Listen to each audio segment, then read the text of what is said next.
नमस्कार दोस्तों, आज हम आपके लिए कार्तिक मास की कथा लेकर आए हैं। कथा सुनने के बाद आप हमारे चैनल को सब्सक्राइब करें, बेल आइकन को प्रेस करें ताकि हमारी वीडियो की नोटिफिकेशन सबसे पहले आप तक पहुंचे। कार्तिक माह में पवित्र नदी या जल से स्नान और कार्तिक माह की कथा का विशेष महत्व माना गया है। इस पूरे माह में कार्तिक स्नान और भगवान की आराधना की जाती है और कार्तिक माह की कथा सुनी जाती है। इससे सांसारिक पापों का नाश होता है और भगवान श्री हरि विष्णु की कृपा प्राप्त होती है। कार्तिक स्नान और कार्तिक मास की कथा की पुराणों में बड़ी महिमा बताई गई है। तो आइए जानते हैं कार्तिक मास की कथा या कार्तिक मास की कहानी। एक नगर में एक ब्राह्मण और ब्राह्मणी रहते थे। वे रोजाना 7 कोस दूर गंगा यमुना स्नान करने जाते थे। इतनी दूर आने जाने से ब्राह्मणी थक जाती थी।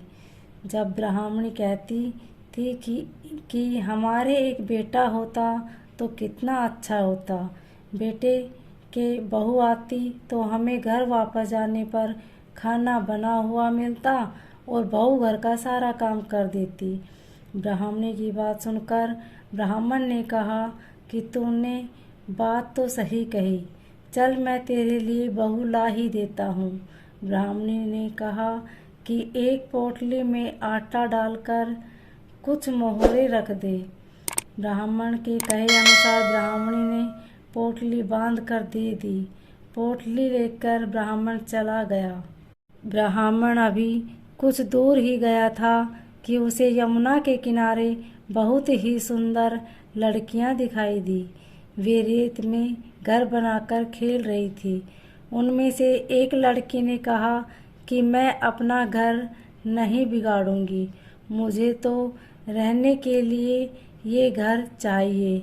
इसलिए लड़की की बात सुनकर ब्राह्मण मन ही मन सोचने लगा कि बहू बनाने के लिए यही लड़की सही रहेगी। जब वह लड़की जाने लगी तो ब्राह्मण भी उसके पीछे पीछे उसके घर तक चला गया। वहां जाकर ब्राह्मण ने कहा, बेटी अभी कार्तिक मास चल रहा है, इसलिए मैं किसी के घर का खाना नहीं खाता। मैं आटा लेकर आया हूँ, तुम अपनी माँ से पूछो कि क्या वह मेरे लिए आटा छानकर 4 रोटी बना देगी।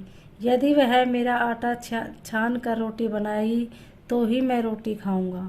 लड़की ने जाकर अपनी माँ से सारी बात कह दी। माँ ने कहा, ठीक है, जाकर बाबा से कह दे कि वह अपना आटा दे दे, मैं रोटी बना दूंगी।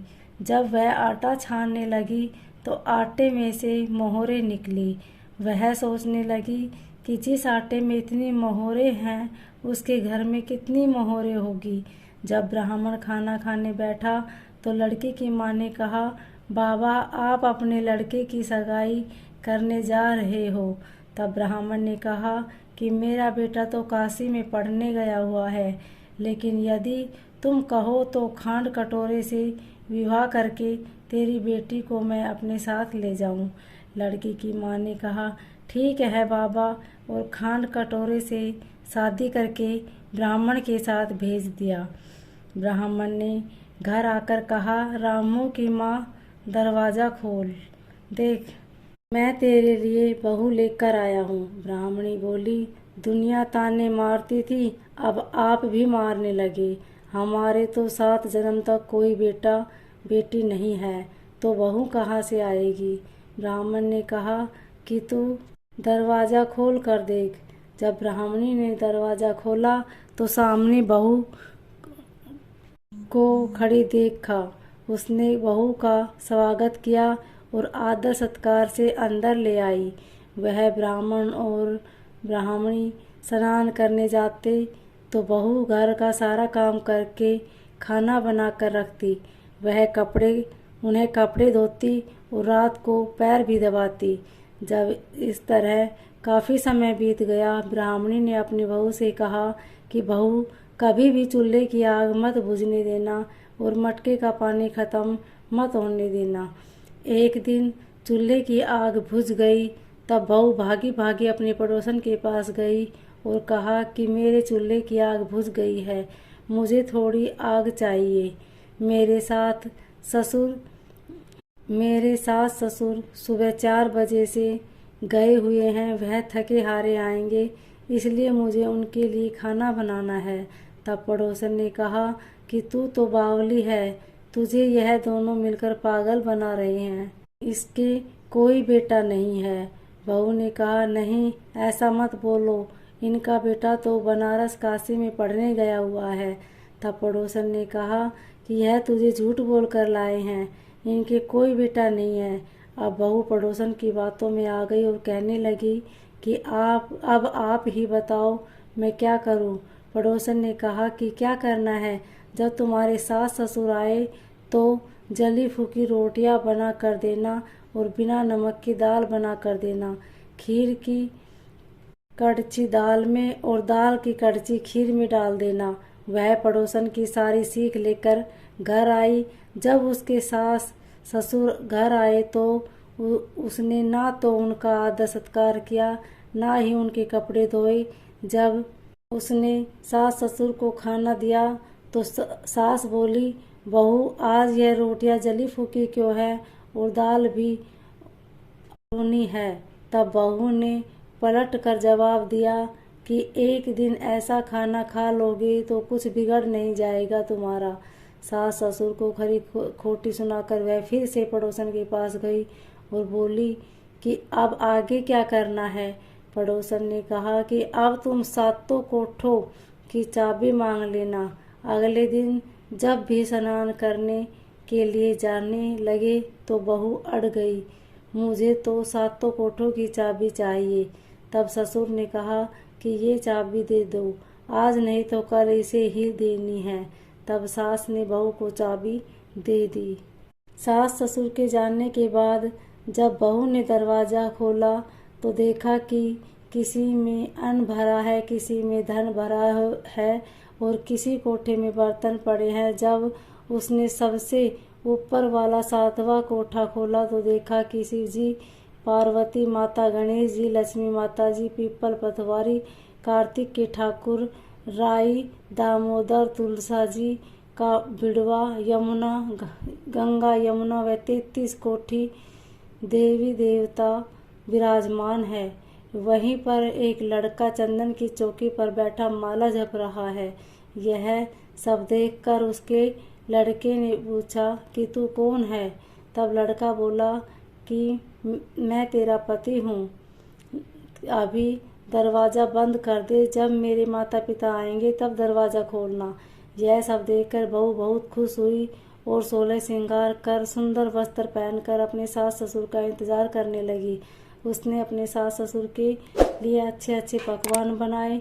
जब उसके साथ सास ससुर घर पर आए तो उसने उनका आदर सत्कार किया और प्रेम पूर्वक खाना खिलाया और पैर दबाने लगी। और पैर दबाते दबाते बहू ने कहा कि माँ, आप इतनी दूर गंगा यमुना स्नान करने के लिए जाती हो तो आप थक जाती हो, इसलिए आप घर पर ही स्नान क्यों नहीं करती हो। यह सुन सास कहने लगी कि बेटी, गंगा यमुना घर पर तो नहीं बहती। तब उसने कहा, हाँ माँ जी बहती है, चलो मैं आपको दिखाती हूँ। जब बहू ने 7वां कोठा खोल कर दिखाया तो उसमें शिव जी, पार्वती, गणेश जी, लक्ष्मी जी, पीपल पतवारी, कार्तिक के ठाकुर, राई, दामोदर, तुलसा जी का बिड़ला, गंगा यमुना बह रही और 33 कोठी देवी देवता विराजमान है। वही चौकी पर बैठकर लड़का माला जप रहा है। माँ ने कहा कि बेटा तुम कौन हो। लड़का बोला, माँ मैं तेरा बेटा हूँ। तब ब्राह्मणी ने पूछा कि तू कहाँ से आया है। लड़के ने जवाब दिया कि मुझे कार्तिक देवता ने भेजा है। बुढ़िया ने कहा कि बेटा, यह दुनिया कैसे मानेगी कि तू मेरा बेटा है। बुढ़िया ने कुछ विद्वान पंडितों से मदद मांगी। पंडितों ने कहा कि इस पार बहू बेटा खड़ा हो जाए और उस पार बुढ़िया खड़ी हो जाए। बुढ़िया ने चमड़े की अंगिया पहनी हो और छाती में से दूध की धार निकलकर बेटे की दाढ़ी मूछ भीगे और पावन पानी से गठजोड़ा बंधे। तब माने कि यह बुढ़िया का ही बेटा है। उसने ऐसा ही किया। चमड़े की अंगियां फट गई और छाती में से दूध की धार निकलकर बेटे की दाढ़ी मूछ भीग गई। पवन पानी से बहू बेटे का गठजोड़ बंध गया। यह सब देखकर ब्राह्मण और ब्राह्मणी की खुशी का ठिकाना न रहा। हे कार्तिक के ठाकुर, जैसे ब्राह्मण ब्राह्मणी को बेटा बहू दिया वैसे सबको देना। कार्तिक मास की कथा कहने, सुनने और हुंकार भरने वाले सब पर कृपा करना।